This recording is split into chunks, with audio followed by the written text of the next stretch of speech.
नमस्कार दोस्तों, स्वागत है आपका हमारे चैनल गोविंद गोपाल में फिर से एक बार। दोस्तों आज इस वीडियो में हम बात करने जा रहे हैं शिक्षा मित्रों से जुड़ी एक खबर को लेके और साथ ही साथ एक खबर बताएंगे हम बेसिक शिक्षा की। लेकिन बेसिक शिक्षा की इस खबर से शिक्षा मित्रों का क्या संबंध है या हम किस तरीके से इस खबर में शिक्षा मित्रों के लिए लाभ ढूंढ सकते हैं, ये बात भी हम इस वीडियो के लास्ट पर बताएंगे। पहले हम शुरुआत करेंगे शिक्षा मित्रों की खबर को लेके। तो आज 23 मई है और अभी कुछ दिन पहले लखनऊ में दारुसफ़ा में एक बैठक हुई थी। अनिल कुमार यादव जी ने ये बैठक ली थी, जो दूरस्थ बीटीसी शिक्षा मित्र संघ के प्रदेश अध्यक्ष हैं, उनकी अध्यक्षता में ये मीटिंग हुई।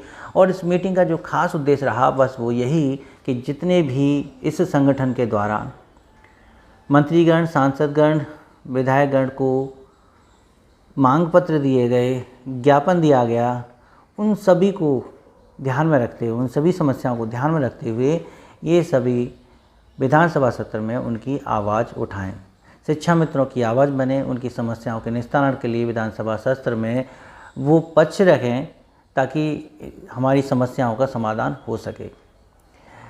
इस संगठन ने ज्ञापन देके शिक्षा मित्रों की समस्याओं से इनको अवगत तो कराए ही, साथ ही साथ अब तो यहाँ तक ही है कि चाहे वो पक्ष के हों चाहे विपक्ष के हों विधायक, वो सभी जो है इस सत्र में शिक्षा मित्रों की आवाज़ उठाएं। 23 मई को सुबह 11 बजे से ये सत्र शुरू होने वाला था, लेकिन अभी तक उसके संबंधित कोई जानकारी नहीं मिली है, तो वो हम अपनी अगली वीडियो में बता देंगे। लेकिन फ़िलहाल इस मीटिंग में यही खास बात रखी गई थी कि शिक्षा मित्रों की मांगों को सदन में उठाया जाए।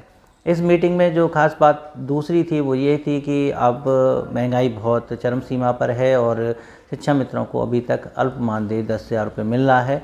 शिक्षा मित्रों की मानदेय बढ़ोतरी भी नहीं हुई है, तो इस समय उन पर आर्थिक बोझ बहुत ज़्यादा है और यहाँ तक कि जून का जो मानदेय नहीं मिलता है उसमें अपने घर परिवार का पालन पोषण करना और भी मुश्किल हो जाता है।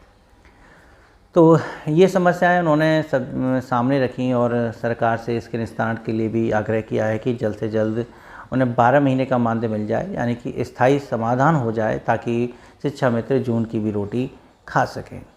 तो शिक्षा मित्रों से संबंधित तो बस इतना ही संदेश था। और विधानसभा सत्र में क्या बातें होती हैं, कौन कितनी जो है शिक्षा मित्रों की बातें उठाते हैं, जैसी ही जानकारी मिलेगी हम अपने वीडियो के माध्यम से आप तक जरूर पहुँचाएँगे।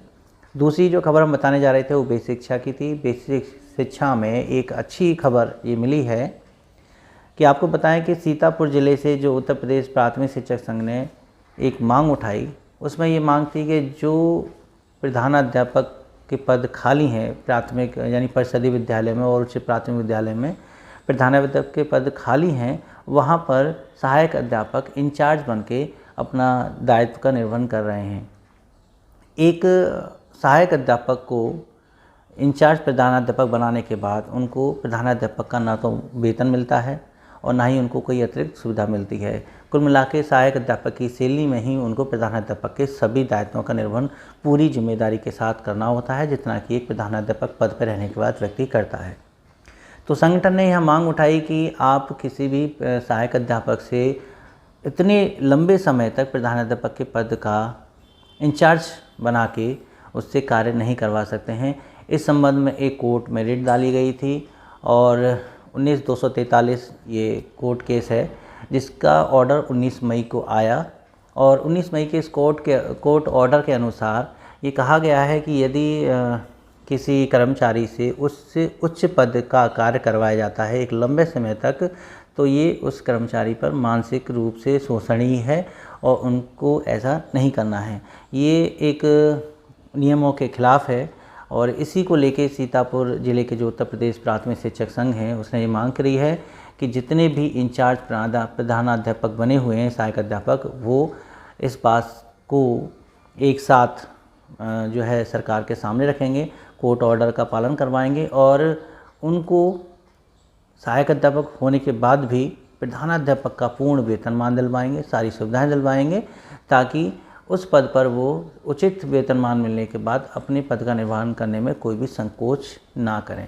कई सालों तक प्रधानाध्यापक के पद पर प्रमोशन नहीं होते हैं, जिसकी वजह से सहायक अध्यापक इंचार्ज प्रधानाध्यापक के पद पर एक नहीं, दो नहीं, बल्कि 5-5, 6-6, 7-7 सालों तक काम करते रहते हैं, जो पूरी तरह से नीति संगत नहीं है।